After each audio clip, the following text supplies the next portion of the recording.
Hello, music fans. You're watching Death by Unicorn, and this is my top 10 albums of 1982 in the metal, rock, and prog genres. Before I jump into the top 10, I'll give a couple honorable mentions. If you haven't checked out my 1980 and 1981 videos that I posted recently, definitely check those out after this.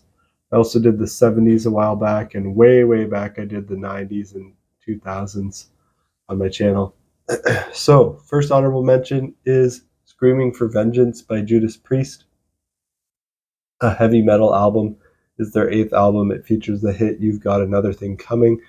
I really like the first 2 tracks on this album. The Hellion, which is the intro track, which runs into Electric Eye. The title track is pretty good too. Second honorable mention is The Broadsword and the Beast by Jethro Tull. This is progressive rock with some hard rock, art rock, folk rock, and electronic influences. It's their 14th album. Definitely not their best work, but still a pretty good album. Now let's jump into the top 10 proper, starting with number 10, which is Famous Last Words by Supertramp. This is progressive rock with pop influences. Their 7th album. It's a good album, but unfortunately for me, it doesn't live up to their previous album, Breakfast in America, which is my favorite album by Supertramp. It is just a very good album. Number 9 is Coda by Led Zeppelin. This is a rock album. It's a collection of unused tracks from various sessions during Led Zeppelin's 12-year career.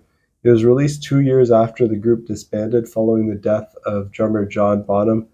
These are some great outtakes, and I honestly like it better than a couple of their actual studio albums, which is kind of weird for outtakes. But yeah, it's a really cool listen. Number 8 is Tug of War by Paul McCartney. This is a rock album. It's his 3rd solo album. It's interesting because it has a lot of variety in sound, mood, and style. It features 2 songs with Stevie Wonder, including the hit Ebony and Ivory, which is a pretty cheesy song, but it's kind of charming in a way. Number 7 is 5 Miles Out by Mike Oldfield. This is progressive rock with pop influences. This album has more vocals than most Mike Oldfield albums, and features Maggie Riley and Mike Oldfield himself on vocals.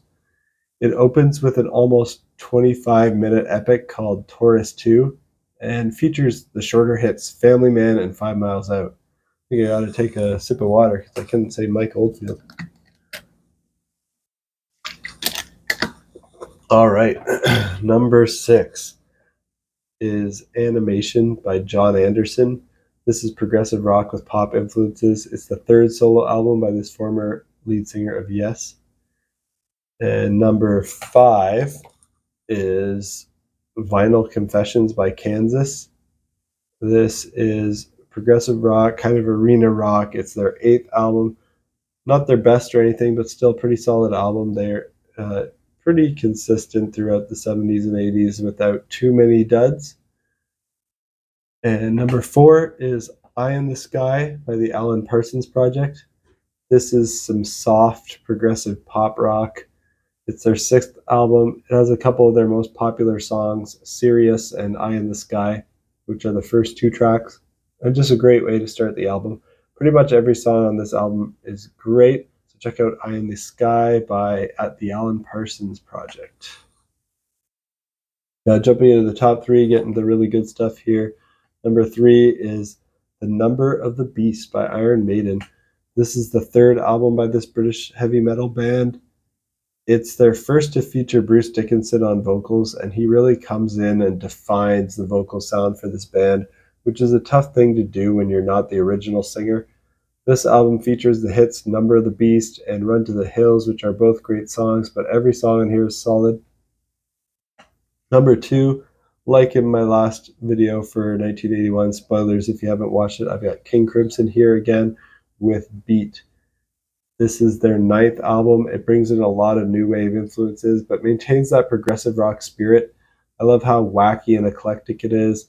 Listening to a song like Neurotica for me is so fun, even though I can see how a lot of people would find it annoying, dissonant, and weird. But that just makes it enjoyable for me. And my number one album of 1982 is Signals by Rush. And here it is on vinyl. Wait, this isn't Signals. Here it is on CD. I've got Signals on CD. But I realized I forgot to show my physical copies of my last two videos, and Rush has now won my album of the year 3 years in a row, starting with Permanent Waves in 1980, which I have on vinyl, and Moving Pictures in 1981, which I have on CD here, and then Signals in 1982, which I have on CD. And I don't think any other band in the history of time wins my favorite album 3 years in a row, but Rush actually does it twice. So this string from 1980 to 1982. And then they had a string of albums in the 70s that were my favorite each year, which were 2112, A Farewell to Kings, and Hemispheres. So Rush is winning a lot of my albums of the year at this time. They're just untouchable at this time. I think they're really great. They don't continue their greatness forever. Like, they do dip a little bit after this, I think. So a little bit of a spoiler for my future lists. So they might not be hitting number one again. But around this time, they're just making really great stuff.